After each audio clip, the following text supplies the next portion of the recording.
ਅਗਲਾ ਅੰਕ। ਮੁੰਡਾ ਤੜਕਸਾਰ ਉੱਠ ਖੜਾ ਹੋਇਆ। ਉਸਨੂੰ ਅਫਰੀਕੀ ਮਹਾਂਦੀਪ 'ਤੇ ਪੈਰ ਧਰਿਆਂ 11 ਮਹੀਨੇ ਤੇ 9 ਦਿਨ ਹੋ ਗਏ ਸਨ। ਉਸਨੇ ਚਿੱਟੇ ਮਲਮਲ ਦੇ ਆਪਣੇ ਉਹ ਅਰਬੀ ਕੱਪੜੇ ਪਾਏ ਜਿਹੜੇ ਇਸ ਖਾਸ ਦਿਨ ਲਈ ਖਰੀਦੇ ਸਨ। ਉਸਨੇ ਆਪਣੇ ਸਿਰ 'ਤੇ ਕੱਪੜਾ ਰੱਖਿਆ ਅਤੇ ਉਸ ਦੁਆਲੇ ਊਠ ਦੀ ਚਮੜੀ ਦਾ ਬਣਿਆ ਨਾਲਾ ਬੰਨ੍ਹ ਲਿਆ। ਆਪਣੇ ਨਵੇਂ ਸੈਂਡਲ ਪਾ ਕੇ ਉਹ ਚੁੱਪ ਚਪੀਤੇ ਪੌੜੀਆਂ ਉਤਰ ਗਿਆ। ਸ਼ਹਿਰ ਹਾਲੇ ਵੀ ਸੁੱਤਾ ਪਿਆ ਸੀ। ਉਸਨੇ ਆਪਣੇ ਲਈ ਇੱਕ ਸੈਂਡਵਿਚ ਬਣਾਇਆ ਅਤੇ ਕ੍ਰਿਸਟਲ ਦੇ ਗਲਾਸ ਵਿੱਚ ਚਾਹ ਪੀਤੀ। ਫਿਰ ਉਹ ਸੂਰਜ ਦੀ ਰੌਸ਼ਨੀ ਵਿੱਚ ਦਰਵਾਜ਼ੇ ਵਿੱਚ ਬੈਠ ਕੇ ਹੁੱਕਾ ਪੀਣ ਲੱਗਾ।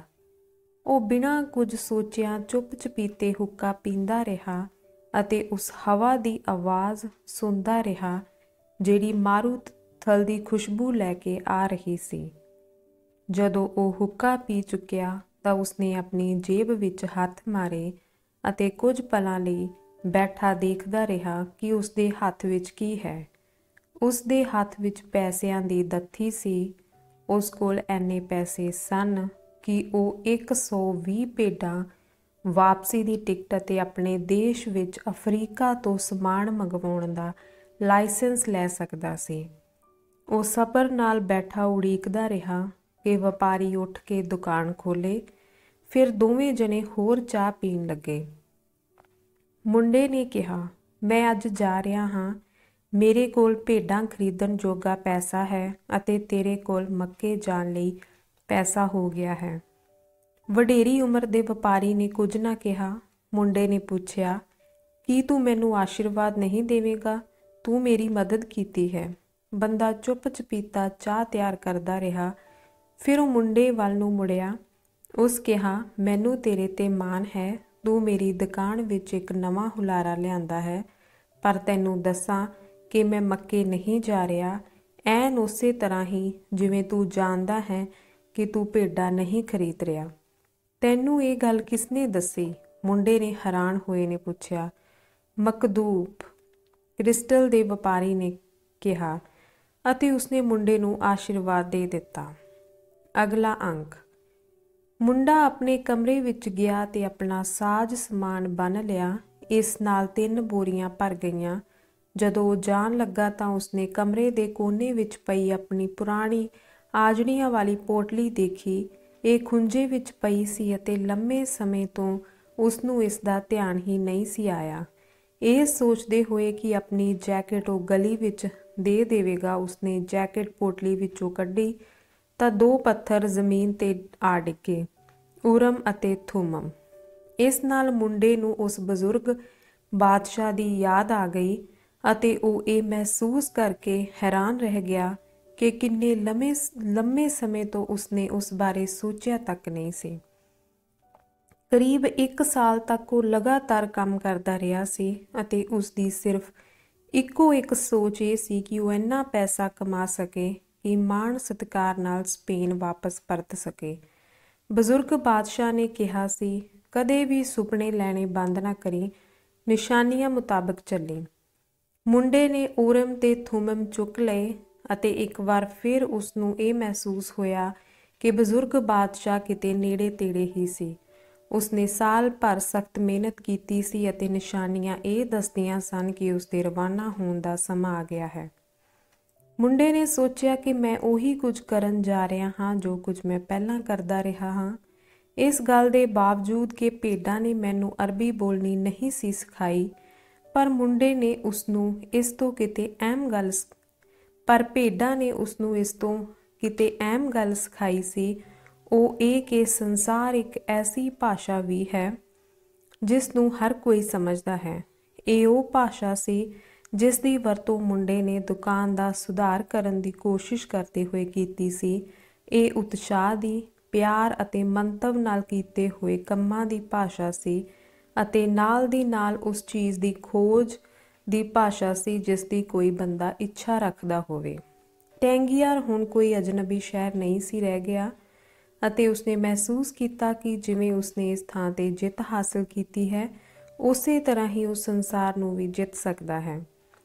ਜਦੋਂ ਤੁਸੀਂ ਕੋਈ ਚੀਜ਼ ਹਾਸਲ ਕਰਨ ਦੀ ਇੱਛਾ ਕਰੋ ਤਾਂ ਸਾਰੀ ਕਾਇਨਾਤ ਇਸ ਨੂੰ ਹਾਸਲ ਕਰਨ ਵਿੱਚ ਤੁਹਾਡੀ ਮਦਦ ਕਰਨ ਦੀ ਸਾਜ਼ਿਸ਼ ਰਚਦੀ ਹੈ, ਬਜ਼ੁਰਗ ਬਾਦਸ਼ਾਹ ਨੇ ਕਿਹਾ ਸੀ। ਪਰ ਬਜ਼ੁਰਗ ਬਾਦਸ਼ਾਹ ਨੇ ਲੁੱਟੇ ਜਾਣ ਬਾਰੇ ਜਾਂ ਅਮੁੱਕ ਮਾਰੂਥਲਾਂ ਬਾਰੇ ਜਾਂ ਉਹਨਾਂ ਲੋਕਾਂ ਬਾਰੇ ਕੁਝ ਨਹੀਂ ਸੀ ਕਿਹਾ ਜਿਨ੍ਹਾਂ ਦੇ ਸੁਪਨੇ ਤਾਂ ਹਨ ਪਰ ਉਹਨਾਂ ਨੂੰ ਪੂਰੀਆਂ ਨਹੀਂ ਕਰਨਾ ਚਾਹੁੰਦੇ।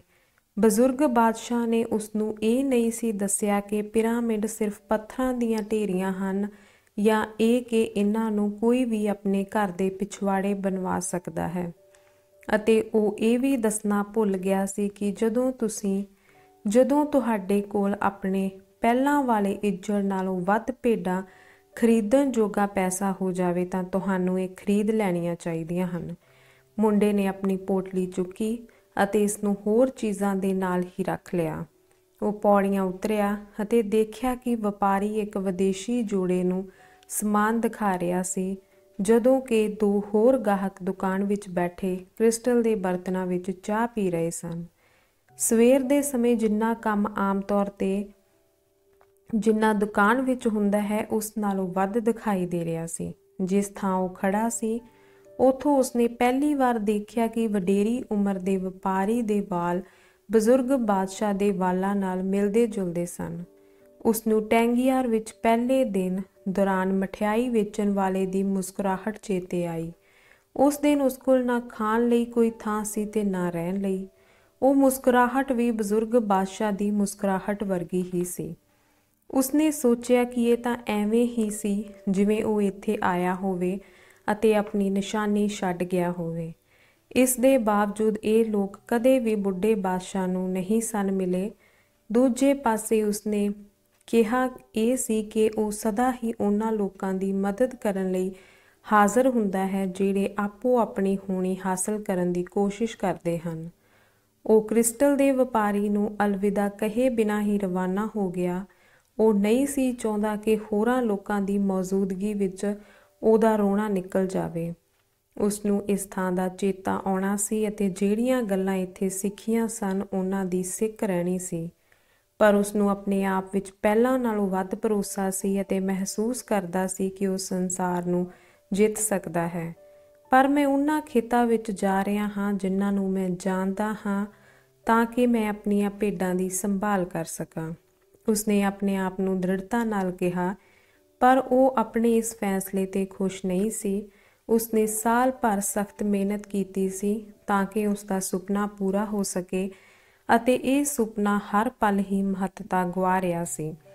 ਸ਼ਾਇਦ ਇਹ ਉਸਦਾ ਸੁਪਨਾ ਹੀ ਨਹੀਂ ਸੀ। ਕੀ ਪਤਾ ਹੈ, ਖਬਰੇ ਕ੍ਰਿਸਟਲ ਦੇ ਵਪਾਰੀ ਵਾਂਗ ਰਹਿਣਾ ਕਿਤੇ ਚੰਗਾ ਹੈ। ਕਦੇ ਵੀ ਮੱਕੇ ਨਾ ਜਾਓ ਅਤੇ ਆਪਣੀ ਸਾਰੀ ਜ਼ਿੰਦਗੀ ਮੱਕੇ ਜਾਣ ਦੀ ਇੱਛਾ ਕਰਦਿਆਂ ਹੀ ਬਿਤਾ ਦਿਓ। ਉਸਨੇ ਆਪਣੇ ਆਪ ਨੂੰ ਤਸੱਲੀ ਦੇਣ ਲਈ ਮੁੜ ਸੋਚਿਆ। ਪਰ ਜਿਉਂ ਹੀ ਉਸਨੇ ਊਰਿਮ ਅਤੇ ਥੁਮਿਮ ਨੂੰ ਆਪਣੇ ਹੱਥਾਂ ਵਿੱਚ ਲਿਆ ਤਾਂ ਉਹਨਾਂ ਨੇ ਉਸਦੇ ਅੰਦਰ ਬੁੱਢੇ ਬਾਦਸ਼ਾਹ ਵਾਲੀ ਤਾਕਤ ਅਤੇ ਇੱਛਾ ਸ਼ਕਤੀ ਦਾ ਸੰਚਾਰ ਕਰ ਦਿੱਤਾ। ਅਚਨਚੇਤ ਹੀ ਜਾਂ ਫਿਰ ਮੁੰਡੇ ਦੇ ਸੋਚਣ ਮੁਤਾਬਕ ਇਹ ਇੱਕ ਨਿਸ਼ਾਨੀ ਹੀ ਸੀ ਕਿ ਉਹ ਉਸੇ ਕਾਹਵੇਖਾਨੇ ਵਿੱਚ ਪਹੁੰਚ ਗਿਆ ਜਿੱਥੇ ਉਹ ਪਹਿਲੇ ਦਿਨ ਦਾਖਲ ਹੋਇਆ ਸੀ। ਚੋਰ ਉੱਥੇ ਨਹੀਂ ਸੀ ਅਤੇ ਮਾਲਕ ਨੇ ਉਸਨੂੰ ਚਾਹ ਦਾ ਕੱਪ ਲਿਆ ਕੇ ਦਿੱਤਾ। ਮੁੰਡੇ ਨੇ ਸੋਚਿਆ ਕਿ ਮੈਂ ਕਦੇ ਵੀ ਜਾ ਕੇ ਭੇਡਾਂ ਪਾਲਣ ਦਾ ਕੰਮ ਸ਼ੁਰੂ ਕਰ ਸਕਦਾ ਹਾਂ। ਮੈਂ ਭੇਡਾਂ ਦੀ ਦੇਖਭਾਲ ਕਰਨਾ ਸਿੱਖਿਆ ਹੋਇਆ ਹੈ ਤੇ ਮੈਂ ਹੁਣ ਤੱਕ ਨਹੀਂ ਭੁੱਲਾ ਕਿ ਇਹ ਕਿਵੇਂ ਕਰੀਦੀ ਹੈ। ਪਰ ਸ਼ਾਇਦ ਮਿਸਰ ਦੇ ਪਿਰਾਮਿਡ ਦੇਖਣ ਦਾ ਮੌਕਾ ਮੈਨੂੰ ਹੋਰ ਕਦੇ ਨਾ ਮਿਲੇ। ਬਜ਼ੁਰਗ ਬਾਦਸ਼ਾਹ ਦੇ ਸੋਨੇ ਦਾ ਜਰਾਬ ਖੱਤਰ ਪਾਇਆ ਹੋਇਆ ਸੀ ਅਤੇ ਉਸਨੂੰ ਮੇਰੇ ਭੂਤਕਾਲ ਦਾ ਪਤਾ ਸੀ। ਉਹ ਸੱਚਮੁੱਚ ਹੀ ਬਾਦਸ਼ਾਹ ਸੀ, ਇੱਕ ਅਕਲਮੰਦ ਬਾਦਸ਼ਾਹ। ਅੰਦਾਲੂਸ਼ੀਆ ਦੀਆਂ ਪਹਾੜੀਆਂ ਸਿਰਫ 2 ਘੰਟਿਆਂ ਦੀ ਦੂਰੀ 'ਤੇ ਸਨ, ਪਰ ਉਸਦੇ ਅਤੇ ਪਿਰਾਮਿਡਾਂ ਦੇ ਵਿਚਕਾਰ ਇੱਕ ਲੰਬਾ ਮਾਰੂਥਲ ਸੀ। ਫਿਰ ਵੀ ਮੁੰਡੇ ਨੇ ਸੋਚਿਆ ਕਿ ਇਸ ਹਾਲਤ ਬਾਰੇ ਸੋਚਣ ਦਾ ਇੱਕ ਹੋਰ ਤਰੀਕਾ ਵੀ ਹੈ। ਉਹ ਇਹ ਕਿ ਉਹ ਆਪਣੇ ਖਜ਼ਾਨੇ ਤੋਂ 2 ਘੰਟੇ ਨੇੜੇ ਹੋ ਗਿਆ। ਇਹ ਗੱਲ ਵੱਖਰੀ ਹੈ ਕਿ ਇਹ 2 ਘੰਟੇ ਕਰੀਬ 1 ਸਾਲ ਤੱਕ ਫੈਲ ਗਏ ਸਨ। ਉਸਨੇ ਸੋਚਿਆ, ਮੈਂ ਜਾਣਦਾ ਹਾਂ ਕਿ ਮੇਰੀਆਂ ਆਪਣੀਆਂ ਭੇਡਾਂ ਕੋਲ ਕਿਉਂ ਵਾਪਸ ਜਾਣਾ ਚਾਹੁੰਦਾ ਹਾਂ। ਮੈਂ ਭੇਡਾਂ ਨੂੰ ਸਮਝਦਾ ਹਾਂ। ਉਹ ਮੇਰੇ ਲਈ ਕੋਈ ਸਮੱਸਿਆ ਨਹੀਂ ਹਨ ਅਤੇ ਉਹ ਮੇਰੀਆਂ ਚੰਗੀਆਂ ਮਿੱਤਰ ਵੀ ਬਣ ਸਕਦੀਆਂ ਹਨ। ਦੂਜੇ ਪਾਸੇ ਮੈਂ ਇਹ ਨਹੀਂ ਜਾਣਦਾ ਕਿ ਮਾਰੂਥਲ ਦੋਸਤ ਵੀ ਹੋ ਸਕਦਾ ਹੈ ਜਾਂ ਨਹੀਂ, ਅਤੇ ਇਹ ਮਾਰੂਥਲ ਹੀ ਹੈ ਜਿੱਥੇ ਮੈਂ ਆਪਣਾ ਖਜ਼ਾਨਾ ਲੱਭਣਾ ਹੈ। ਜੇ ਮੈਂ ਇਸ ਨੂੰ ਨਾ ਲੱਭ ਸਕਿਆ ਤਾਂ ਮੈਂ ਕਿਸੇ ਵੀ ਵੇਲੇ ਘਰ ਪਰਤ ਸਕਦਾ ਹਾਂ। ਮੇਰੇ ਕੋਲ ਆਖਿਰਕਾਰ ਕਾਫੀ ਪੈਸਾ ਵੀ ਹੈ ਅਤੇ ਸਮਾਂ ਵੀ। ਫਿਰ ਕਿਉਂ ਨਾ ਚੱਲਿਆ ਜਾਵੇ। ਉਸਨੇ ਅਚਨਚੇਤ ਹੀ ਆਪਣੇ ਆਪ ਨੂੰ ਬਹੁਤ ਖੁਸ਼ ਮਹਿਸੂਸ ਕੀਤਾ। ਵਾਪਸ ਜਾ ਕੇ ਆਜੜੀ ਤਾਂ ਉਹ ਕਦੇ ਵੀ ਬਣ ਸਕਦਾ ਸੀ। ਉਹ ਜ਼ਿੰਦਗੀ ਵਿੱਚ ਕਦੇ ਵੀ ਕ੍ਰਿਸਟਲ ਦਾ ਕਾਰੋਬਾਰ ਵੀ ਕਰ ਸਕਦਾ ਸੀ। ਸੰਸਾਰ ਵਿੱਚ ਖਬਰੇ ਹੋਰ ਵੀ ਕਈ ਛੁਪੇ ਹੋਏ ਖਜ਼ਾਨੇ ਹਨ, ਪਰ ਉਸਨੇ ਇੱਕ ਸੁਪਨਾ ਲਿਆ ਸੀ ਅਤੇ ਉਹ ਬਾਦਸ਼ਾਹ ਨੂੰ ਮਿਲਿਆ ਸੀ। ਇਹ ਹਰ ਕਿਸੇ ਨਾਲ ਤਾਂ ਨਹੀਂ ਵਾਪਰਦਾ। ਜਦੋਂ ਕਾਵਾ ਘਰ ਤੋਂ ਬਾਹਰ ਨਿਕਲਿਆ ਤਾਂ ਉਹ ਸੋਚ ਰਿਹਾ ਸੀ। ਉਸ ਨੂੰ ਚੇਤਾ ਆਇਆ ਕਿ ਕ੍ਰਿਸਟਲ ਦੇ ਵਪਾਰੀ ਦਾ ਸਮਾਨ ਪਹੁੰਚਾਉਣ ਵਾਲਾ ਇੱਕ ਵਿਅਕਤੀ ਆਪਣਾ ਸਮਾਨ ਉਹਨਾਂ ਕਾਫਲਿਆਂ ਰਾਹੀਂ ਲਿਆਉਂਦਾ ਸੀ ਜਿਹੜੇ ਮਾਰੂਥਲ ਵਿੱਚ ਦੀ ਲੰਘਦੇ ਸਨ। ਉਸਨੇ ਊਰਮ ਅਤੇ ਥੋਮਿਮ ਨੂੰ ਆਪਣੇ ਹੱਥ ਵਿੱਚ ਲਿਆ। ਇਹਨਾਂ ਹੀ ਦੋ ਪੱਥਰਾਂ ਕਾਰਨ ਉਹ ਇੱਕ ਵਾਰ ਫਿਰ ਆਪਣੇ ਖਜ਼ਾਨੇ ਵੱਲ ਨੂੰ ਰਵਾਨਾ ਹੋ ਰਿਹਾ ਸੀ। ਬੁੱਢੇ ਬਾਦਸ਼ਾਹ ਨੇ ਉਸ ਨੂੰ ਕਿਹਾ ਸੀ, ਜਦੋਂ ਵੀ ਕੋਈ ਆਪਣੀ ਹੋਣੀ ਨੂੰ ਹਾਸਲ ਕਰਨ ਦੀ ਇੱਛਾ ਰੱਖਦਾ ਹੈ ਤਾਂ ਮੈਂ ਸਦਾ ਉਸ ਦੇ ਕੋਲ ਹੁੰਦਾ ਹਾਂ। ਉਸ ਸਮਾਨ ਲਿਆਉਣ ਵਾਲੇ ਬੰਦੇ ਦੇ ਗੋਦਾਮ ਵਿੱਚ ਜਾਣ ਅਤੇ ਇਹ ਪਤਾ ਕਰਨ ਕਿ ਪਿਰਾਮਿਡ ਸੱਚੀ ਮੁੱਚੀ ਉਨੀ ਦੂਰ ਹਨ ਕਿ ਨਹੀਂ ਦਾ ਤਾਂ ਕੋਈ ਮੁੱਲ ਨਹੀਂ ਲੱਗਦਾ। ਅਗਲਾ ਅੰਕ। ਉਹ ਅੰਗਰੇਜ਼ ਇੱਕ ਐਸੇ ਢਾਰੇ ਵਿੱਚ ਬੈਂਚ ਤੇ ਬੈਠਾ ਸੀ ਜਿਸ ਵਿੱਚ ਜਾਨਵਰਾਂ ਦੇ ਮੁੜਕੇ ਅਤੇ ਧੂੜ ਦੀ ਬੋ ਆ ਰਹੀ ਸੀ। ਇਹ ਅੱਧਾ ਗੋਦਾਮ ਸੀ ਅਤੇ ਅੱਧਾ ਡੰਗਰਾਂ ਦਾ ਵਾੜਾ। ਉਸਨੇ ਰਸਾਇਣ ਸ਼ਾਸਤਰ ਨਾਲ ਸੰਬੰਧਿਤ ਇੱਕ ਰਸਾਲੇ ਦੇ ਪੰਨੇ ਪਰਤਦਿਆਂ ਹੋਇਆ ਸੋਚਿਆ, ਕਦੇ ਵੀ ਨਹੀਂ ਸੀ ਸੋਚਿਆ ਕਿ ਮੈਂ ਕਦੇ ਐਸੀ ਥਾਂ ਤੇ ਆਵਾਂਗਾ। ਮੈਂ 10 ਸਾਲ ਯੂਨੀਵਰਸਿਟੀ ਵਿੱਚ ਲਾਏ ਸਨ ਅਤੇ ਹੁਣ ਮੈਂ ਇੱਥੇ ਡੰਗਰਾਂ ਦੇ ਵਾੜੇ ਵਿੱਚ ਬੈਠਾ ਹਾਂ। ਪਰ ਉਸਨੇ ਅੱਗੇ ਜਾਣਾ ਸੀ। ਉਹ ਵੀ ਨਿਸ਼ਾਨੀਆਂ ਜਾਂ ਸ਼ਗਨਾਂ ਵਿੱਚ ਯਕੀਨ ਰੱਖਦਾ ਸੀ। ਉਸਦੀ ਸਾਰੀ ਜ਼ਿੰਦਗੀ ਅਤੇ ਉਸਦੀ ਸਾਰੀ ਪੜ੍ਹਾਈ ਇਸ ਕਾਇਨਾਤ ਦੀ ਇੱਕੋ ਇੱਕ ਸਹੀ ਭਾਸ਼ਾ ਲੱਭਣ ਲਈ ਹੀ ਸੀ। ਪਹਿਲਾਂ ਤਾਂ ਉਸਨੇ ਐਸਪੀਰਾਟੋ ਦਾ ਅਧਿਐਨ ਕੀਤਾ, ਫਿਰ ਸੰਸਾਰ ਦੇ ਧਰਮਾਂ ਦਾ ਅਤੇ ਹੁਣ ਧਾਤ ਸਾਜੀ ਦਾ। ਉਸਨੂੰ ਪਤਾ ਸੀ ਕਿ ਐਸਪੀਰਾਟੋ ਕਿਵੇਂ ਬੋਲਣੀ ਹੈ। ਉਹ ਸੰਸਾਰ ਦੇ ਵੱਡੇ ਧਰਮਾਂ ਨੂੰ ਸਮਝਦਾ ਸੀ, ਪਰ ਉਹ ਹਜੇ ਤੱਕ ਧਾਤ ਸਾਜ ਨਹੀਂ ਸੀ ਬਣ ਸਕਿਆ। ਉਸਨੇ ਕਈ ਅਹਿਮ ਸਵਾਲਾਂ ਦੇ ਸੱਚ ਲੱਭ ਲਏ ਸਨ, ਪਰ ਉਸ ਦਾ ਅਧਿਐਨ ਉਸਨੂੰ ਇੱਕ ਐਸੇ ਨੁਕਤੇ ਤੇ ਲੈ ਆਇਆ ਸੀ ਜਿਸ ਤੋਂ ਅੱਗੇ ਵਧਣਾ ਮੁਸ਼ਕਿਲ ਹੋ ਰਿਹਾ ਸੀ। ਉਸਨੇ ਇੱਕ ਧਾਤ ਸਾਜ ਨਾਲ ਸੰਬੰਧ ਬਣਾਉਣ ਦੀ ਅਸਫਲ ਕੋਸ਼ਿਸ਼ ਕੀਤੀ ਸੀ, ਪਰ ਧਾਤ ਸਾਜ ਵੀ ਬੜੇ ਅਜੀਬ ਲੋਕ ਹੁੰਦੇ ਹਨ ਜਿਹੜੇ ਹਮੇਸ਼ਾ ਸਿਰਫ ਆਪਣੇ ਬਾਰੇ ਹੀ ਸੋਚਦੇ ਹਨ ਅਤੇ ਜਿਨ੍ਹਾਂ ਸਭ ਨੇ ਹੀ ਉਸਦੀ ਮਦਦ ਕਰਨ ਤੋਂ ਨਾ ਕਰ ਦਿੱਤੀ ਸੀ। ਖਬਰੇ ਉਹ ਵੀ ਪਾਰਸ ਪੱਥਰ ਦਾ ਭੇਦ ਲੱਭਣ ਵਿੱਚ ਅਸਫਲ ਰਹੇ ਹੋਣ ਅਤੇ ਇਸੇ ਕਰਕੇ ਹੀ ਆਪਣੇ ਗਿਆਨ ਨੂੰ ਆਪਣੇ ਕੋਲ ਹੀ ਰੱਖ ਰਹੇ ਹੋਣ। ਉਸਦੇ ਪਿਤਾ ਨੇ ਉਸ ਲਈ ਜਿਹੜਾ ਪੈਸਾ ਛੱਡਿਆ ਸੀ ਉਸ ਵਿੱਚੋਂ ਬਹੁਤਾ ਤਾਂ ਉਹ ਪਾਰਸ ਪੱਥਰ ਦੀ ਖੋਜ ਕਰਦੇ ਹੋਏ ਅਜਾਈਂ ਹੀ ਖਰਚ ਚੁੱਕਾ ਸੀ। ਉਸਨੇ ਬਹੁਤ ਸਾਰਾ ਸਮਾਂ ਸੰਸਾਰ ਦੀਆਂ ਵੱਡੀਆਂ ਲਾਇਬ੍ਰੇਰੀਆਂ ਵਿੱਚ ਬਿਤਾਇਆ ਸੀ ਅਤੇ ਉਸਨੇ ਧਾਤ ਸਾਜੀ ਬਾਰੇ ਸਾਰੀ ਦੀਆਂ ਸਾਰੀਆਂ ਪੁਰਾਣੀਆਂ ਅਤੇ ਮਹੱਤਵਪੂਰਨ ਕਿਤਾਬਾਂ ਖਰੀਦ ਲਈਆਂ ਸਨ। ਇਹਨਾਂ ਵਿੱਚੋਂ ਇੱਕ ਕਿਤਾਬ ਵਿੱਚ ਉਸਨੇ ਪੜ੍ਹਿਆ ਸੀ ਕਿ ਬਹੁਤ ਸਾਲ ਪਹਿਲਾਂ ਅਰਬ ਦਾ ਇੱਕ ਮਸ਼ਹੂਰ ਧਾਤ ਸਾਜ ਯੂਰਪ ਆਇਆ ਸੀ। ਕਿਹਾ ਗਿਆ ਸੀ ਕਿ ਉਸਦੀ ਉਮਰ 200 ਸਾਲ ਤੋਂ ਵੱਧ ਸੀ ਅਤੇ ਇਹ ਵੀ ਕਿ ਉਸਨੇ ਨਾ ਸਿਰਫ ਪਾਰਸ ਪੱਥਰ ਹੀ ਲੱਭ ਲਿਆ ਸੀ, ਸਗੋਂ ਜੀਵਨ ਦਾ ਅੰਮ੍ਰਿਤ ਵੀ। ਅੰਗਰੇਜ਼ ਇਸ ਕਹਾਣੀ ਤੋਂ ਬਹੁਤ ਪ੍ਰਭਾਵਿਤ ਹੋਇਆ ਸੀ। ਉਸਨੇ ਕਦੇ ਵੀ ਇਸ ਕਹਾਣੀ ਨੂੰ ਹਕੀਕਤ ਨਹੀਂ ਸੀ ਸਮਝਣਾ। ਜੇ ਉਸਦਾ ਇੱਕ ਦੋਸਤ ਜਿਹੜਾ ਕਿ ਮਾਰੂਥਲ ਵਿੱਚ ਪੁਰਾਤਨ ਇਮਾਰਤਾਂ ਦੀ ਖੋਜ ਦੀ ਮੁਹਿੰਮ ਤੋਂ ਵਾਪਸ ਪਰਤਿਆ ਸੀ, ਉਸਨੂੰ ਕਿਸੇ ਐਸੇ ਅਰਬ ਬਾਰੇ ਨਾ ਦੱਸਦਾ ਜਿਸ ਕੋਲ ਕਮਾਲ ਦੀਆਂ ਸ਼ਕਤੀਆਂ ਸਨ।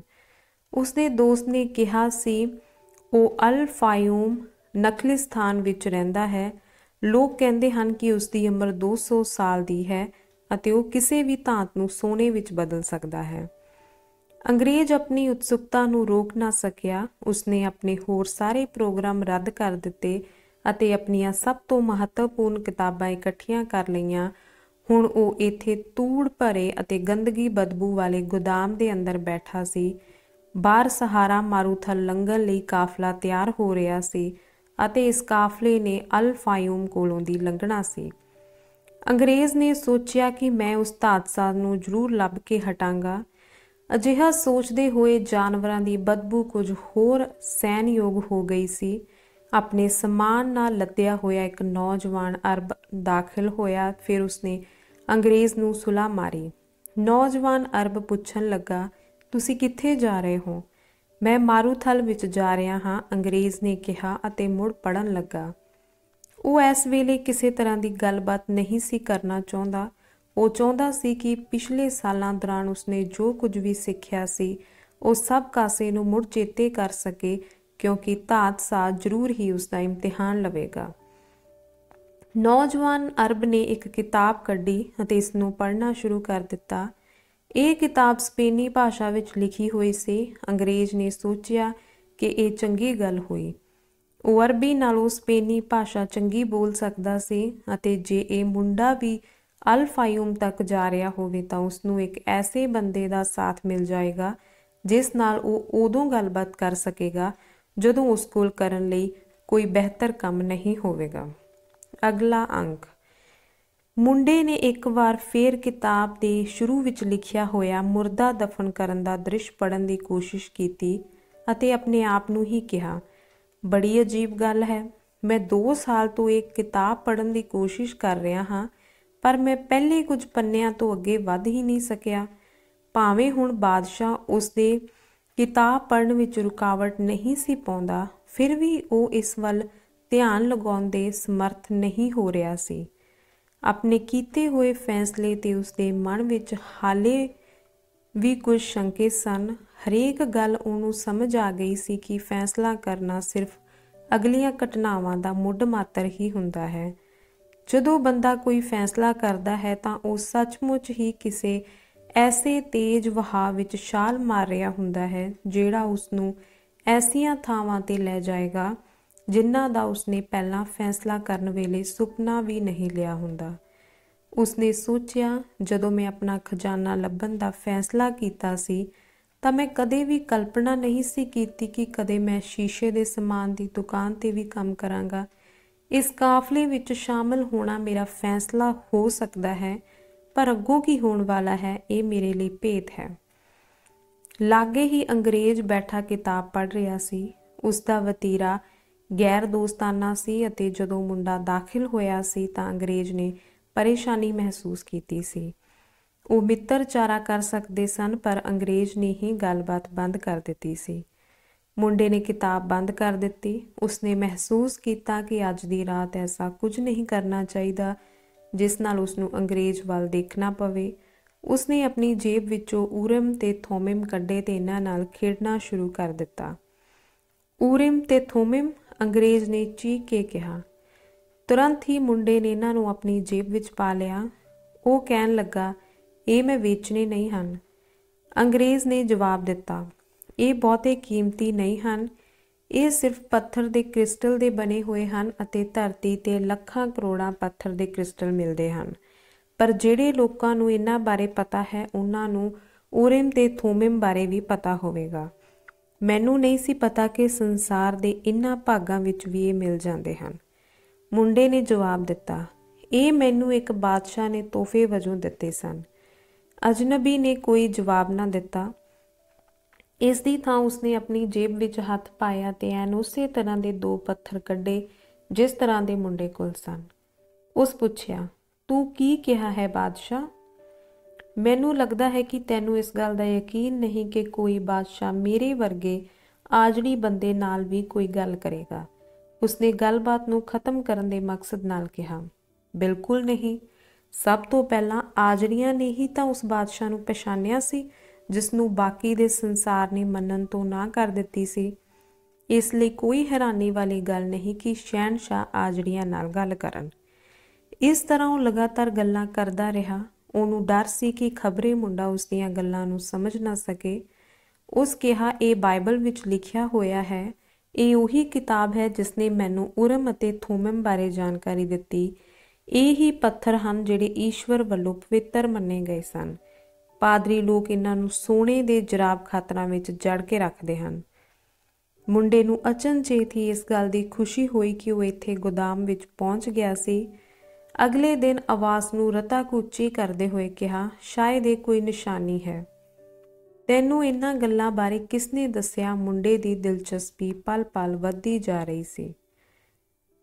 ਅੰਗਰੇਜ਼ ਨੇ ਉਹ ਰਸਾਲਾ ਬੰਦ ਕਰਦੇ ਹੋਏ ਕਿਹਾ, ਜਿਹੜਾ ਕਿ ਉਹ ਪੜ੍ਹ ਰਿਹਾ ਸੀ, ਜ਼ਿੰਦਗੀ ਵਿੱਚ ਹਰ ਚੀਜ਼ ਹੀ ਕਿਸੇ ਨਾ ਕਿਸੇ ਚੀਜ਼ ਦੀ ਨਿਸ਼ਾਨੀ ਹੈ। ਸੰਸਾਰ ਵਿੱਚ ਐਸੀ ਭਾਸ਼ਾ ਵੀ ਹੈ ਜਿਸ ਨੂੰ ਸਭ ਸਮਝਦੇ ਹਨ, ਪਰ ਜਿਹੜੀ ਭੁਲਾਈ ਜਾ ਚੁੱਕੀ ਹੈ। ਮੈਂ ਹੋਰਾਂ ਚੀਜ਼ਾਂ ਦੇ ਨਾਲ ਨਾਲ ਇਸ ਸੰਸਾਰ ਵਿਆਪੀ ਭਾਸ਼ਾ ਲਈ ਵੀ ਭਾਲ ਕਰ ਰਿਹਾ ਹਾਂ। ਇਸੇ ਲਈ ਹੀ ਮੈਂ ਇੱਥੇ ਆਇਆ ਹਾਂ। ਮੈਂ ਕਿਸੇ ਐਸੇ ਬੰਦੇ ਦੀ ਭਾਲ ਕਰ ਰਿਹਾ ਹਾਂ ਜਿਹੜਾ ਇਸ ਭਾਸ਼ਾ ਨੂੰ ਜਾਣਦਾ ਹੈ, ਇੱਕ ਧਾਂਤਸਾਜ਼। ਉਸ ਦੀ ਗੱਲਬਾਤ ਵਿੱਚ ਗੋਦਾਮ ਦੇ ਮਾਲਕ ਦੇ ਆਉਣ ਕਾਰਨ ਰੁਕਾਵਟ ਪੈ ਗਈ। ਮੋਟੇ ਅਰਬ ਗੋਦਾਮ ਮਾਲਕ ਨੇ ਆ ਕੇ ਕਿਹਾ, ਤੁਹਾਡੇ ਦੋਵਾਂ ਦੀ ਕਿਸਮਤ ਚੰਗੀ ਹੈ। ਅੱਜ ਹੀ ਅਲ ਫਾਯੂਮ ਲਈ ਇੱਕ ਕਾਫਲਾ ਜਾ ਰਿਹਾ ਹੈ। ਪਰ ਮੈਂ ਤਾਂ ਮਿਸਰ ਜਾਣਾ ਹੈ, ਮੁੰਡੇ ਨੇ ਕਿਹਾ। ਅਰਬ ਨੇ ਜਵਾਬ ਦਿੱਤਾ, ਅਲ ਫਾਯੂਮ ਮਿਸਰ ਵਿੱਚ ਹੀ ਤਾਂ ਹੈ। ਤੂੰ ਕਿਸ ਤਰ੍ਹਾਂ ਦਾ ਅਰਬੀ ਹੈ? ਮੋਟੇ ਅਰਬੀ ਦੇ ਜਾਣ ਤੋਂ ਬਾਅਦ ਅੰਗਰੇਜ਼ ਨੇ ਕਿਹਾ, ਇਹ ਚੰਗੀ ਕਿਸਮਤ ਦੀ ਨਿਸ਼ਾਨੀ ਹੈ। ਜੇ ਮੈਨੂੰ ਸਮਾਂ ਮਿਲੇ ਤਾਂ ਮੈਂ ਸਿਰਫ ਕਿਸਮਤ ਅਤੇ ਮੌਕਾ ਮੇਲ ਦੋਵਾਂ ਹੀ ਸ਼ਬਦਾਂ ਬਾਰੇ ਇੱਕ ਵੱਡਾ ਕੋਸ਼ ਲਿਖ ਦੇਵਾਂ। ਇਹਨਾਂ ਹੀ ਸ਼ਬਦਾਂ ਨਾਲ ਸੰਸਾਰ ਦੀ ਭਾਸ਼ਾ ਲਿਖੀ ਗਈ ਹੈ। ਉਸਨੇ ਮੁੰਡੇ ਨੂੰ ਦੱਸਿਆ ਕਿ ਇਹ ਕੋਈ ਮੌਕਾ ਮੇਲ ਨਹੀਂ ਸੀ ਕਿ ਜਦੋਂ ਉਹ ਮੁੰਡੇ ਨੂੰ ਮਿਲਿਆ ਸੀ ਤਾਂ ਉਸਦੇ ਹੱਥਾਂ ਵਿੱਚ ਉਰਮ ਅਤੇ ਥੁਮਿਮ ਸਨ। ਉਸਨੇ ਮੁੰਡੇ ਨੂੰ ਪੁੱਛਿਆ ਕਿ ਉਹ ਵੀ ਧਾਤਸਾਜ਼ ਦੀ ਖੋਜ ਕਰ ਰਿਹਾ ਸੀ। ਮੈਂ ਖਜ਼ਾਨਾ ਲੱਭ ਰਿਹਾ ਹਾਂ, ਮੁੰਡੇ ਨੇ ਕਹਿ ਤਾਂ ਦਿੱਤਾ, ਪਰ ਤੁਰੰਤ ਹੀ ਉਸਨੂੰ ਇਹ ਗੱਲ ਕਹਿਣ 'ਤੇ ਅਫਸੋਸ ਵੀ ਹੋਇਆ।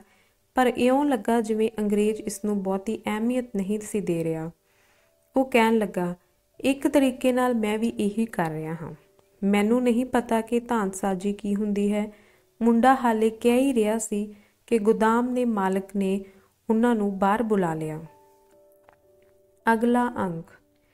ਕਾਲੀਆਂ ਅੱਖਾਂ ਵਾਲੇ ਅਤੇ ਦਾੜੀ ਵਾਲੇ ਇੱਕ ਆਦਮੀ ਨੇ ਕਿਹਾ, ਮੈਂ ਇਸ ਕਾਫਲੇ ਦਾ ਆਗੂ ਹਾਂ। ਜਿੰਨੇ ਵੀ ਲੋਕ ਮੇਰੇ ਨਾਲ ਜਾਣਗੇ, ਉਹਨਾਂ ਦੀ ਜ਼ਿੰਦਗੀ ਅਤੇ ਮੌਤ ਮੇਰੇ ਹੱਥਾਂ ਵਿੱਚ ਹੈ। ਮਾਰੂਥਲ ਇੱਕ ਸਨਕੀ ਤੀਵੀਂ ਵਰਗਾ ਹੈ ਅਤੇ ਕਈ ਵਾਰ ਲੋਕਾਂ ਨੂੰ ਪਾਗਲ ਵੀ ਕਰ ਦਿੰਦਾ ਹੈ। ਉੱਥੇ ਕਰੀਬ 200 ਲੋਕ ਇਕੱਠੇ ਹੋਏ ਸਨ ਅਤੇ 400 ਦੇ ਕਰੀਬ ਜਾਨਵਰ ਵੀ, ਜਿਨ੍ਹਾਂ ਵਿੱਚ ਊਠ, ਘੋੜੇ, ਖੱਚਰਾਂ ਅਤੇ ਮੁਰਗੀਆਂ ਸ਼ਾਮਲ ਸਨ। ਭੀੜ ਵਿੱਚ ਔਰਤਾਂ, ਬੱਚੇ ਅਤੇ ਬਹੁਤ ਸਾਰੇ ਆਦਮੀ ਵੀ ਸ਼ਾਮਿਲ ਸਨ, ਜਿਨ੍ਹਾਂ ਦੇ ਲੱਕ ਦੀਆਂ ਪੇਟੀਆਂ ਨਾਲ ਤਲਵਾਰਾਂ ਲਟਕਦੀਆਂ ਸਨ ਅਤੇ ਮੋਢਿਆਂ 'ਤੇ ਰਫਲਾਂ। ਅੰਗਰੇਜ਼ ਕੋਲ ਕਿਤਾਬਾਂ ਨਾਲ ਭਰੇ ਹੋਏ ਬਹੁਤ ਸਾਰੇ ਬਕਸੇ ਸਨ। ਬਹੁਤ ਸਾਰਾ ਰੌਲਾ ਪੈ ਰਿਹਾ ਸੀ ਅਤੇ ਆਗੂ ਨੂੰ ਆਪਣੀ ਗੱਲ ਵਾਰ-ਵਾਰ ਦੁਹਰਾਉਣੀ ਪਈ ਸੀ ਤਾਂ ਕਿ ਸਭ ਲੋਕ ਉਸ ਨੂੰ ਸਮਝ ਸਕਣ। ਇੱਥੇ ਬਹੁਤ ਸਾਰੇ ਵੱਖ-ਵੱਖ ਤਰ੍ਹਾਂ ਦੇ ਲੋਕ ਇਕੱਠੇ ਹੋਏ ਹਨ ਅਤੇ ਹਰ ਇੱਕ ਦਾ ਆਪਣਾ ਵੱਖੋ ਵੱਖਰਾ ਈਸ਼ਵਰ ਹੈ। ਪਰ ਮੈਂ ਜਿਸ ਈਸ਼ਵਰ ਨੂੰ ਮੰਨਦਾ ਹਾਂ ਉਹ ਅੱਲਾ ਹੈ ਅਤੇ ਉਸ ਦੀ ਸਹੁੰ ਖਾ ਕੇ ਮੈਂ ਕਹਿੰਦਾ ਹਾਂ ਕਿ ਮੈਂ ਇੱਕ ਵਾਰ ਫਿਰ ਮਾਰੂਥਲ ਨੂੰ ਜਿੱਤਣ ਲਈ ਹਰ ਸੰਭਵ ਕੋਸ਼ਿਸ਼ ਕਰਾਂਗਾ। ਪਰ ਮੈਂ ਚਾਹੁੰਦਾ ਹਾਂ ਕਿ ਤੁਹਾਡੇ ਵਿੱਚੋਂ ਸਾਰੇ ਜਣੇ ਆਪਣੇ ਆਪਣੇ ਈਸ਼ਵਰ ਦੀ ਸਹੁੰ ਖਾ ਕੇ ਕਹਿਣ ਕਿ ਮੈਂ ਜਿਹੜਾ ਵੀ ਹੁਕਮ ਦੇਵਾਂ ਉਸ ਨੂੰ ਮੰਨਣਗੇ। ਮਾਰੂਥਲ ਦੇ ਵਿੱਚ ਅਵੱਗਿਆ ਦਾ ਮਤਲਬ ਮੌਤ ਹੁੰਦਾ ਹੈ। ਭੀੜ ਵਿੱਚੋਂ ਫੁਸਫੁਸਾਹਟ ਦੀ ਆਵਾਜ਼ ਆਈ। ਹਰ ਕੋਈ ਚੁੱਪ ਚਪੀਤੇ ਆਪੋ ਆਪਣੇ ਈਸ਼ਵਰ ਦਾ ਨਾਂ ਲੈ ਕੇ ਸਹੁੰ ਲੈ ਰਿਹਾ ਸੀ। ਮੁੰਡੇ ਨੇ ਈਸਾ ਮਸੀਹ ਦਾ ਨਾਮ ਲਿਆ। ਅੰਗਰੇਜ਼ ਨੇ ਕੁਝ ਨਹੀਂ ਕਿਹਾ ਅਤੇ ਇਹ ਫੁਸਫੁਸਾਹਟ ਸਧਾਰਨ ਨਾਲੋਂ ਕਾਫੀ ਲੰਮੇ ਸਮੇਂ ਤੱਕ ਚੱਲਦੀ ਰਹੀ। ਲੋਕ ਨਾਲ ਦੀ ਨਾਲ ਹੀ ਆਪਣੀ ਰੱਖਿਆ ਲਈ ਵੀ ਪ੍ਰਾਰਥਨਾ ਕਰ ਰਹੇ ਸਨ। ਬਿਗਲ ਦੀ ਲੰਬੀ ਆਵਾਜ਼ ਆਈ ਅਤੇ ਹਰ ਕੋਈ ਆਪੋ ਆਪਣੀ ਸਵਾਰੀ 'ਤੇ ਚੜ੍ਹ ਗਿਆ। ਮੁੰਡੇ ਅਤੇ ਅੰਗਰੇਜ਼ ਨੇ ਊਠ ਖਰੀਦ ਲਏ ਸਨ ਅਤੇ ਉਹ ਅਟਪਟੇ ਢੰਗ ਨਾਲ ਇਹਨਾਂ ਦੀਆਂ ਪਿੱਠਾਂ 'ਤੇ ਚੜ੍ਹ ਗਏ। ਮੁੰਡੇ ਨੂੰ ਅੰਗਰੇਜ਼ ਦੇ ਊਠ 'ਤੇ ਤਰਸ ਆਇਆ ਕਿਉਂਕਿ ਉਸਦੇ ਕਿਤਾਬਾਂ ਦੇ ਬਹੁਤ ਸਾਰੇ ਬਕਸੇ ਵੀ ਲੱਗੇ ਹੋਏ ਸਨ। ਗੋਦਾਮ ਵਿੱਚ ਉਹਨਾਂ ਦੀ ਗੱਲ ਜਿੱਥੇ ਰੁਕ ਗਈ ਸੀ ਉੱਥੋਂ ਹੀ ਮੁੜ ਸ਼ੁਰੂ ਕਰਦੇ ਹੋਏ ਅੰਗਰੇਜ਼ ਕਹਿਣ ਲੱਗਾ, ਮੌਕਾ ਮਿਲਣ ਨਾਂ ਦੀ ਕੋਈ ਚੀਜ਼ ਨਹੀਂ ਹੈ। ਮੈਂ ਇਸ ਲਈ ਇੱਥੇ ਹਾਂ ਕਿਉਂਕਿ ਮੇਰੇ ਇੱਕ ਮਿੱਤਰ ਨੇ ਕਿਸੇ ਐਸੇ ਅਰਬ ਵਿਅਕਤੀ ਬਾਰੇ ਸੁਣਿਆ ਸੀ ਜਿਹੜਾ। ਪਰ ਕਾਫਲਾ ਤੁਰਨਾ ਸ਼ੁਰੂ ਹੋ ਗਿਆ ਤੇ ਜੋ ਕੁਝ ਵੀ ਅੰਗਰੇਜ਼ ਕਹਿ ਰਿਹਾ ਸੀ ਉਸ ਨੂੰ ਸੁਣ ਸਕਣਾ ਮੁਸ਼ਕਿਲ ਹੋ ਗਿਆ। ਮੁੰਡੇ ਨੂੰ ਪਤਾ ਸੀ ਕਿ ਉਹ ਕੀ ਕਹਿਣ ਜਾ ਰਿਹਾ ਹੈ। ਉਸਨੇ ਉਸ ਭੇਦਪੂਰਨ ਲੜੀ ਦਾ ਜ਼ਿਕਰ ਕਰਨਾ ਸੀ ਜਿਹੜੀ ਇੱਕ ਦੂਜੇ ਨੂੰ ਬੰਨ੍ਹ ਕੇ ਰੱਖਦੀ ਹੈ। ਉਸਨੇ ਹੀ ਉਸਨੂੰ ਆਜੜੀ ਬਣਾਇਆ ਸੀ। ਉਸੇ ਕਾਰਨ ਹੀ ਉਸਨੂੰ ਵਾਰ-ਵਾਰ ਇੱਕੋ ਸੁਪਨਾ ਆਉਂਦਾ ਰਿਹਾ ਸੀ। ਉਸੇ ਕਾਰਨ ਹੀ ਉਹ ਅਫਰੀਕਾ ਲਾਗਲੇ ਸ਼ਹਿਰ ਵਿੱਚ ਆਇਆ ਸੀ। ਬਾਦਸ਼ਾਹ ਨੂੰ ਮਿਲਿਆ ਸੀ, ਉਸਨੂੰ ਲੁੱਟ ਲਿਆ ਗਿਆ ਸੀ ਤਾਂ ਕਿ ਉਹ ਕ੍ਰਿਸਟਲ ਦੇ ਵਪਾਰੀ ਨੂੰ ਮਿਲ ਸਕੇ। ਅਤੇ ਮੁੰਡੇ ਨੇ ਸੋਚਿਆ ਕਿ ਕੋਈ ਜਣਾ ਜਿੰਨਾ ਵੀ ਆਪਣੀ ਹੋਣੀ ਨੂੰ ਹਾਸਲ ਕਰਨ ਦੇ ਨੇੜੇ ਪਹੁੰਚਦਾ ਹੈ, ਓਨਾ ਹੀ ਵੱਧ ਹੋਣੀ ਉਸ ਬੰਦੇ ਦੀ ਹੋਂਦ ਦਾ ਅਸਲੀ ਕਾਰਨ ਬਣ ਜਾਂਦੀ ਹੈ। ਕਾਫਲਾ ਪੂਰਬ ਵੱਲ ਨੂੰ ਚੱਲ ਪਿਆ। ਇਹ ਸਵੇਰ ਵੇਲੇ ਚੱਲਦਾ, ਦੁਪਹਿਰ ਵੇਲੇ ਰੁਕ ਜਾਂਦਾ, ਜਦੋਂ ਕਿ ਸੂਰਜ ਸਿਰ ਤੇ ਹੁੰਦਾ ਤੇ ਸ਼ਾਮ ਨੂੰ ਫਿਰ ਚੱਲ ਪੈਂਦਾ। ਮੁੰਡਾ ਅੰਗਰੇਜ਼ ਨਾਲ ਬਹੁਤ ਘੱਟ ਗੱਲਾਂ ਕਰਦਾ ਸੀ ਅਤੇ ਅੰਗਰੇਜ਼ ਆਪਣਾ ਬਹੁਤਾ ਸਮਾਂ ਕਿਤਾਬਾਂ ਪੜ੍ਹਦਿਆਂ ਬਿਤਾਉਂਦਾ ਸੀ। ਮੁੰਡਾ ਚੁੱਪ-ਚਪੀਤੇ ਹੀ ਮਾਰੂਥਲ ਵਿੱਚ ਲੋਕਾਂ ਅਤੇ ਜਾਨਵਰਾਂ ਦੇ ਅੱਗੇ ਵਧਣ ਨੂੰ ਜਾਂਚਦਾ ਰਿਹਾ। ਜਿਸ ਦਿਨ ਉਹਨਾਂ ਦਾ ਕਾਫਲਾ ਰਵਾਨਾ ਹੋਇਆ ਸੀ, ਉਸ ਨਾਲੋਂ ਹੁਣ ਸਭ ਕੁਝ ਹੀ ਵੱਖਰਾ ਪ੍ਰਤੀਤ ਹੋਣ ਲੱਗਾ ਸੀ। ਉਦੋਂ ਬਹੁਤ ਰੌਲਾ ਗੌਲਾ ਅਤੇ ਭਗਦੜ ਸੀ। ਬੱਚੇ ਚੀਕਾਂ ਮਾਰਦੇ ਸਨ ਅਤੇ ਜਾਨਵਰ ਅੜਿੰਗ ਰਹੇ ਸਨ।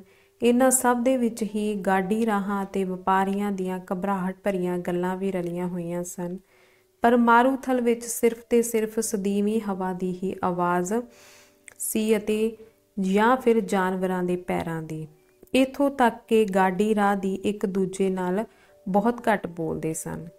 ਇੱਕ ਰਾਤ ਊਠ ਹੱਕਣ ਵਾਲਾ ਇੱਕ ਬੰਦਾ ਕਹਿਣ ਲੱਗਾ, ਮੈਂ ਇਸ ਮਾਰੂਥਲ ਵਿੱਚੋਂ ਕਈ ਵਾਰ ਲੰਘਿਆ ਹਾਂ, ਪਰ ਮਾਰੂਥਲ ਇੰਨਾ ਵੱਡਾ ਹੈ ਅਤੇ ਇਸ ਦੇ ਦਿਸ ਹੱਦੇ ਇੰਨੇ ਦੂਰ ਹਨ ਕਿ ਇਹਨਾਂ ਨੂੰ ਦੇਖ ਕੇ ਬੰਦਾ ਬਹੁਤ ਛੋਟਾ ਮਹਿਸੂਸ ਕਰਨ ਲੱਗ ਪੈਂਦਾ ਹੈ ਅਤੇ ਸੋਚਦਾ ਹੈ ਕਿ ਉਸਨੂੰ ਚੁੱਪ ਹੀ ਰਹਿਣਾ ਚਾਹੀਦਾ ਹੈ।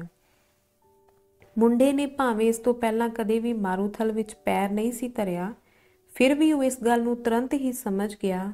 ਜਦੋਂ ਵੀ ਉਹ ਕਦੇ ਸਮੁੰਦਰ ਜਾਂ ਅੱਗ ਦੇਖਦਾ ਸੀ ਤਾਂ ਉਹਨਾਂ ਦੀ ਵਿਸ਼ਾਲ ਤਾਕਤ ਤੋਂ ਪ੍ਰਭਾਵਿਤ ਹੋ ਕੇ ਚੁੱਪ ਹੋ ਜਾਇਆ ਕਰਦਾ ਸੀ।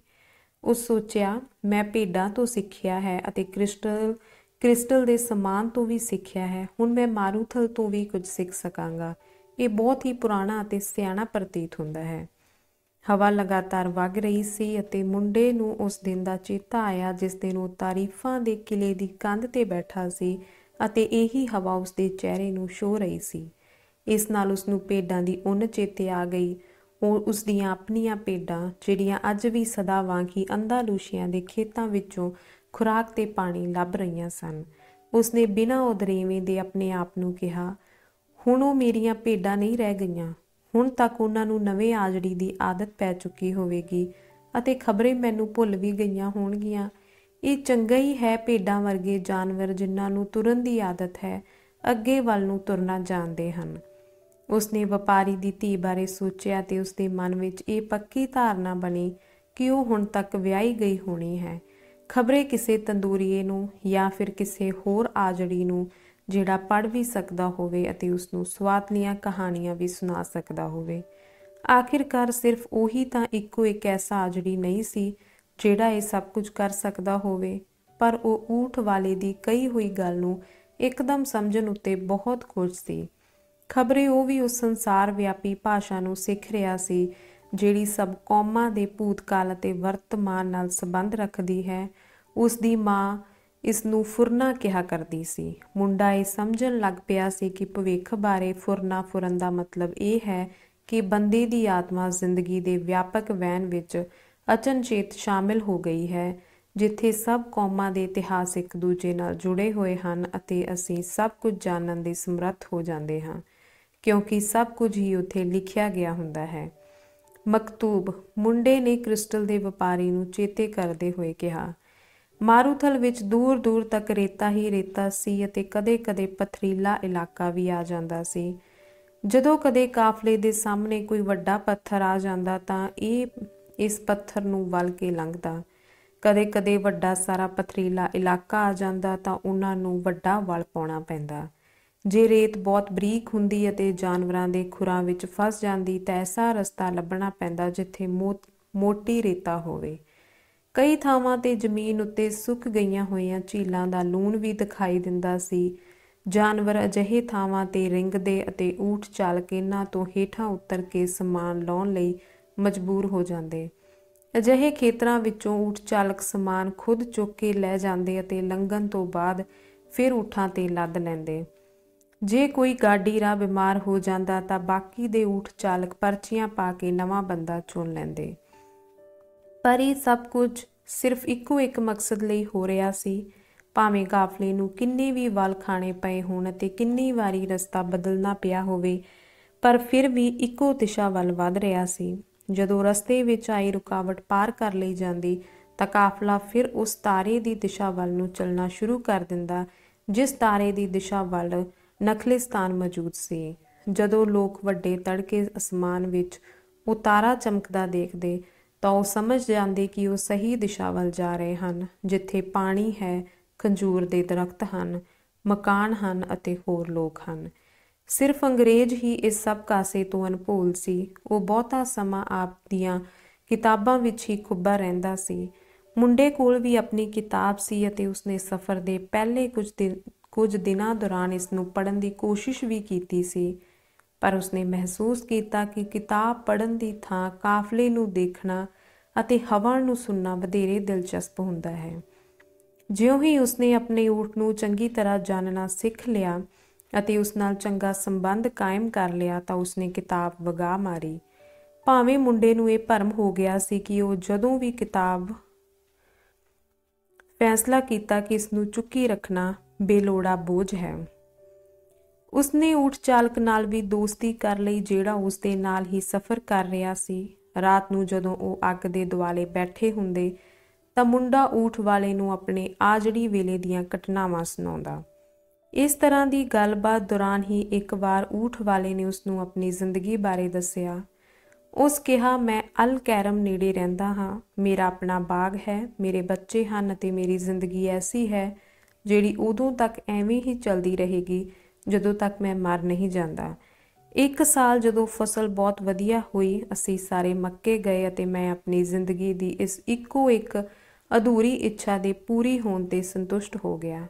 ਮੈਂ ਹੁਣ ਖੁਸ਼ੀ-ਖੁਸ਼ੀ ਮਰ ਸਕਦਾ ਹਾਂ ਅਤੇ ਇਸ ਨਾਲ ਮੈਨੂੰ ਬੜਾ ਚੰਗਾ ਮਹਿਸੂਸ ਹੋਇਆ।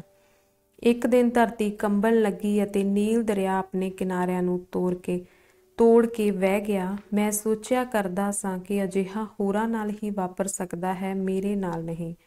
ਮੇਰੇ ਗੁਆਂਢੀਆਂ ਨੂੰ ਡਰ ਸੀ ਕਿ ਹੜ੍ਹ ਵਿੱਚ ਉਹਨਾਂ ਦੇ ਸਾਰੇ ਲੌਂਗ ਦੇ ਦਰਖਤ ਵਹਿ ਜਾਣਗੇ ਅਤੇ ਮੇਰੀ ਪਤਨੀ ਨੂੰ ਡਰ ਸੀ ਕਿ ਸਾਡੇ ਬੱਚੇ ਰੁੜ ਜਾਣਗੇ। ਮੈਂ ਸੋਚਿਆ ਕਿ ਮੇਰੇ ਕੋਲ ਜੋ ਕੁਝ ਵੀ ਸੀ ਸਾਰਾ ਕੁਝ ਨਸ਼ਟ ਹੋ ਜਾਏਗਾ। ਸਾਰੀ ਧਰਤੀ ਤਬਾਹ ਹੋ ਗਈ ਅਤੇ ਮੈਨੂੰ ਗੁਜ਼ਾਰਾ ਕਰਨ ਲਈ ਕੋਈ ਹੋਰ ਢੰਗ ਲੱਭਣਾ ਪੈਣਾ ਸੀ। ਇਸ ਲਈ ਮੈਂ ਅੱਜਕੱਲ੍ਹ ਊਠ ਵਾਲਾ ਕੰਮ ਕਰਦਾ ਹਾਂ। ਪਰ ਉਸ ਤਬਾਹੀ ਨੇ ਮੈਨੂੰ ਅੱਲਾਹ ਦੇ ਸ਼ਬਦਾਂ ਨੂੰ ਸਮਝਣਾ ਸਿਖਾਇਆ, ਜੇ ਲੋਕ ਆਪਣੀ ਲੋੜ ਅਤੇ ਇੱਛਾ ਦੇ ਟੀਚਿਆਂ ਨੂੰ ਹਾਸਲ ਕਰਨ ਦੇ ਸਮਰੱਥ ਹਨ ਤਾਂ ਉਹਨਾਂ ਨੂੰ ਕਿਸੇ ਅਗਿਆਤ ਤੋਂ ਨਹੀਂ ਡਰਨਾ ਚਾਹੀਦਾ। ਅਸੀਂ ਉਸ ਸਭ ਕਾਸੇ ਦੇ ਗਵਾਚਣ ਤੋਂ ਡਰਦੇ ਰਹਿੰਦੇ ਹਾਂ ਜੋ ਕੁਝ ਸਾਡੇ ਕੋਲ ਹੁੰਦਾ ਹੈ, ਚਾਹੇ ਇਹ ਸਾਡੀ ਜ਼ਿੰਦਗੀ ਹੋਵੇ ਜਾਂ ਸਾਡਾ ਮਾਲ ਅਸਬਾਬ ਅਤੇ ਜਾਇਦਾਦ। ਪਰ ਉਦੋਂ ਇਹ ਡਰ ਉੱਡ ਜਾਂਦਾ ਹੈ ਜਦੋਂ ਅਸੀਂ ਇਹ ਸਮਝ ਜਾਂਦੇ ਹਾਂ ਕਿ ਸਾਡੀ ਜ਼ਿੰਦਗੀ ਦੀਆਂ ਕਹਾਣੀਆਂ ਅਤੇ ਸੰਸਾਰ ਦਾ ਇਤਿਹਾਸ ਇੱਕੋ ਹੱਥ ਨਾਲ ਲਿਖਿਆ ਗਿਆ ਹੈ। ਕਦੇ-ਕਦੇ ਉਹਨਾਂ ਦੇ ਕਾਫਲੇ ਨੂੰ ਕੋਈ ਹੋਰ ਕਾਫਲਾ ਵੀ ਮਿਲ ਪੈਂਦਾ। ਹਰੇਕ ਕਾਫਲੇ ਕੋਲ ਕੋਈ ਨਾ ਕੋਈ ਐਸੀ ਚੀਜ਼ ਹੁੰਦੀ ਸੀ ਜਿਹੜੀ ਇੱਕ ਦੂਜੇ ਨੂੰ ਚਾਹੀਦੀ ਹੁੰਦੀ ਸੀ, ਜਿਵੇਂ ਸੱਚਮੁੱਚ ਹੀ ਹਰ ਚੀਜ਼ ਇੱਕੋ ਹੱਥ ਨਾਲ ਲਿਖੀ ਗਈ ਹੋਵੇ। ਅੱਗ ਦੇ ਦੁਆਲੇ ਬੈਠਿਆਂ ਊਠ ਵਾਲੇ ਨੇ ਉਸਨੂੰ ਰੇਤ ਦੇ ਝੱਖੜਾਂ ਬਾਰੇ ਜਾਣਕਾਰੀ ਦਿੱਤੀ ਅਤੇ ਨਾਲ ਦੀ ਨਾਲ ਮਾਰੂਥਲ ਬਾਰੇ ਕਹਾਣੀਆਂ ਸੁਣਾਈਆਂ। ਕਦੇ-ਕਦੇ ਭੇਦਪੂਰਨ ਕਿਸਮ ਦੇ ਅਤੇ ਨਕਾਬਾਂ ਵਾਲੇ ਬੰਦੇ ਵੀ ਮਿਲ ਜਾਂਦੇ। ਉਹ ਸੈਨਿਕ ਸਨ ਜਿਹੜੇ ਕਾਫਲੇ ਦੇ ਰਸਤੇ ਦੀ ਨਿਗਰਾਨੀ ਕਰ ਰਹੇ ਸਨ। ਉਹ ਕਾਫਲਿਆਂ ਨੂੰ ਚੋਰਾਂ ਬਾਰੇ ਅਤੇ ਖੂੰਖਾਰ ਕਬੀਲਿਆਂ ਬਾਰੇ ਜਾਣਕਾਰੀ ਦਿੰਦੇ। ਉਹਨਾਂ ਨੇ ਐਸੇ ਕਾਲੇ ਕੱਪੜੇ ਪਾਏ ਹੁੰਦੇ ਜਿਨ੍ਹਾਂ ਵਿੱਚੋਂ ਸਿਰਫ ਉਹਨਾਂ ਦੀਆਂ ਅੱਖਾਂ ਹੀ ਦਿਖਾਈ ਦਿੰਦੀਆਂ ਅਤੇ ਉਹ ਚੁੱਪ-ਚਪੀਤੇ ਆਉਂਦੇ ਅਤੇ ਚੁੱਪ-ਚਪੀਤੇ ਚਲੇ ਜਾਂਦੇ। ਇੱਕ ਰਾਤ ਨੂੰ ਇੱਕ ਊਠ ਵਾਲਾ ਅੱਗ ਦੁਆਲੇ ਬੈਠੇ ਅੰਗਰੇਜ਼ ਅਤੇ ਮੁੰਡੇ ਕੋਲ ਆਇਆ ਅਤੇ ਕਹਿਣ ਲੱਗਾ, ਕਬੀਲਿਆਂ ਵਿਚਾਲੇ ਲੜਾਈ ਦੀਆਂ ਅਫਵਾਹਾਂ ਹਨ। ਤਿੰਨੋਂ ਜਣੇ ਚੁੱਪ ਹੋ ਗਏ। ਮੁੰਡੇ ਨੇ ਮਹਿਸੂਸ ਕੀਤਾ ਕਿ ਭਾਵੇਂ ਕੋਈ ਕੁਝ ਵੀ ਨਹੀਂ ਬੋਲ ਰਿਹਾ, ਫਿਰ ਵੀ ਹਵਾ ਵਿੱਚ ਖੌਫ ਮੌਜੂਦ ਹੈ। ਇੱਕ ਵਾਰ ਫਿਰ ਉਸਨੇ ਸ਼ਬਦਾਂ ਦੀ ਵਰਤੋਂ ਤੋਂ ਰਹਿਤ ਭਾਸ਼ਾ ਦਾ ਅਨੁਭਵ ਕੀਤਾ, ਜਿਹੜਾ ਕਿ ਸਰਬ ਵਿਆਪੀ ਭਾਸ਼ਾ ਸੀ। ਅੰਗਰੇਜ਼ ਨੇ ਪੁੱਛਿਆ ਕਿ ਕੀ ਉਹਨਾਂ ਨੂੰ ਖਤਰਾ ਤਾਂ ਨਹੀਂ? ਊਠ ਵਾਲੇ ਨੇ ਕਿਹਾ, ਜਦੋਂ ਤੁਸੀਂ ਇੱਕ ਵਾਰ ਮਾਰੂਥਲ ਵਿੱਚ ਦਾਖਲ ਹੋ ਜਾਓ ਤਾਂ ਵਾਪਸ ਨਹੀਂ ਪਰਤਿਆ ਜਾ ਸਕਦਾ।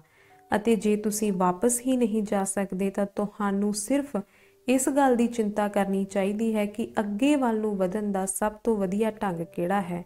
ਬਾਕੀ ਸਭ ਕੁਝ ਅੱਲਾ ਦੇ ਹੱਥ ਹੈ, ਖਤਰਾ ਵੀ। ਅਤੇ ਉਸਨੇ ਆਪਣੀ ਇਹ ਗੱਲ ਕਹਿਣ ਤੋਂ ਬਾਅਦ ਭੇਦਪੂਰਨ ਸ਼ਬਦ ਬੋਲਿਆ, ਮਕਤੂਬ। ਊਠ ਵਾਲੇ ਦੇ ਜਾਣ ਤੋਂ ਬਾਅਦ ਮੁੰਡੇ ਨੇ ਅੰਗਰੇਜ਼ ਨੂੰ ਕਿਹਾ, ਤੈਨੂੰ ਕਾਫਲੇ ਵੱਲ ਵਧੇਰੇ ਧਿਆਨ ਦੇਣਾ ਚਾਹੀਦਾ ਹੈ। ਅਸੀਂ ਭਾਵੇਂ ਬਹੁਤ ਵਾਰੀ ਲਾਂਭੇ ਚਾਂਭੇ ਜਾਂਦੇ ਹਾਂ, ਪਰ ਅਸੀਂ ਹਮੇਸ਼ਾ ਇੱਕੋ ਹੀ ਦਿਸ਼ਾ ਵੱਲ ਸੇਧਿਤ ਹੁੰਦੇ ਹਾਂ। ਅੰਗਰੇਜ਼ ਨੇ ਜਵਾਬ ਦਿੱਤਾ, ਤੈਨੂੰ ਸੰਸਾਰ ਬਾਰੇ ਵਧੇਰੇ ਪੜ੍ਹਨਾ ਚਾਹੀਦਾ ਹੈ। ਇਸ ਮਾਮਲੇ ਵਿੱਚ ਕਿਤਾਬਾਂ ਵੀ ਕਾਫਲਿਆਂ ਵਰਗੀਆਂ ਹੀ ਹੁੰਦੀਆਂ ਹਨ। ਲੋਕਾਂ ਤੇ ਜਾਨਵਰਾਂ ਦਾ ਇਹ ਵਿਸ਼ਾਲ ਸਮੂਹ ਤੇਜ਼ੀ ਨਾਲ ਸਫ਼ਰ ਕਰਨ ਲੱਗਾ। ਦਿਨ ਵੇਲੇ ਆਮ ਤੌਰ 'ਤੇ ਲੋਕ ਚੁੱਪ ਰਹਿੰਦੇ ਸਨ, ਜਦੋਂ ਕਿ ਰਾਤ ਵੇਲੇ ਮੁਸਾਫਿਰ ਅੱਗ ਦੁਆਲੇ ਬੈਠੇ ਗੱਲਾਂ ਕਰਿਆ ਕਰਦੇ ਸਨ। ਪਰ ਹੁਣ ਤਾਂ ਰਾਤਾਂ ਵਿੱਚ ਵੀ ਚੁੱਪ ਛਾ ਗਈ ਸੀ। ਆਖਿਰਕਾਰ ਇੱਕ ਦਿਨ ਕਾਫਲੇ ਦੇ ਆਗੂ ਨੇ ਫੈਸਲਾ ਸੁਣਾਇਆ ਕਿ ਅੱਗਾਂ ਨਹੀਂ ਬਾਲੀਆਂ ਜਾਣਗੀਆਂ, ਤਾਂ ਕਿ ਬਾਹਰਲਾ ਕੋਈ ਬੰਦਾ ਕਾਫਲੇ ਨੂੰ ਦੇਖ ਨਾ ਸਕੇ। ਮੁਸਾਫਰਾਂ ਨੇ ਰਾਤ ਨੂੰ ਜਾਨਵਰ ਇੱਕ ਗੋਲ ਦਾਇਰੇ ਵਿੱਚ ਖੜਾਉਣੇ ਸ਼ੁਰੂ ਕਰ ਦਿੱਤੇ ਅਤੇ ਆਪ ਇਸ ਦਾਇਰੇ ਦੇ ਵਿੱਚ ਇਕੱਠੇ ਹੋ ਕੇ ਸੌਣ ਲੱਗ ਪਏ, ਤਾਂ ਕਿ ਰਾਤ ਨੂੰ ਹੋਣ ਵਾਲੀ ਠੰਡ ਤੋਂ ਬਚ ਸਕਣ। ਨਾਲ ਦੀ ਨਾਲ ਆਗੂ ਨੇ ਪੜਾਅ ਦੇ ਆਲੇ ਦੁਆਲੇ ਹਥਿਆਰਬੰਦ ਸੰਤਰੀ ਵੀ ਲਾ ਦਿੱਤੇ। ਇੱਕ ਰਾਤ ਅੰਗਰੇਜ਼ ਨੂੰ ਨੀਂਦ ਨਹੀਂ ਸੀ ਆ ਰਹੀ।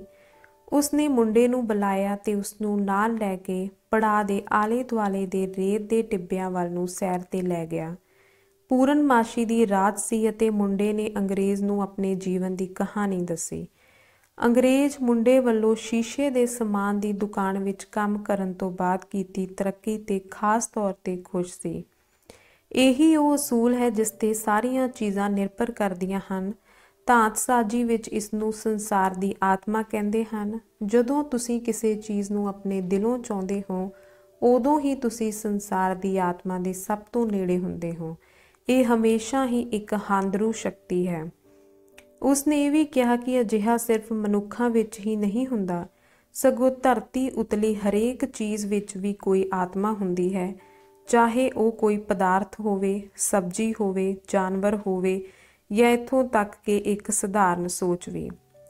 ਧਰਤੀ ਉਤਲੀ ਹਰ ਚੀਜ਼ ਲਗਾਤਾਰ ਇੱਕ ਦੂਜੀ ਵਿੱਚ ਤਬਦੀਲ ਹੋ ਰਹੀ ਹੈ, ਕਿਉਂਕਿ ਧਰਤੀ ਜਿਉਂਦੀ ਹੈ ਤੇ ਇਸ ਦੀ ਆਤਮਾ ਹੈ।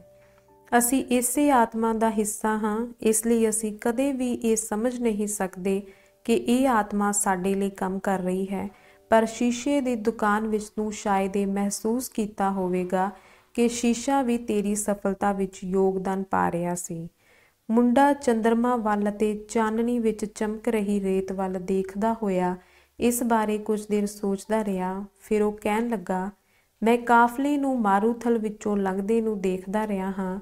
ਕਾਫਲਾ ਅਤੇ ਮਾਰੂਥਲ ਇੱਕੋ ਹੀ ਭਾਸ਼ਾ ਬੋਲਦੇ ਹਨ ਅਤੇ ਇਹੀ ਕਾਰਨ ਹੈ ਕਿ ਮਾਰੂਥਲ ਕਾਫਲੇ ਨੂੰ ਲੰਘਣ ਦਿੰਦਾ ਹੈ।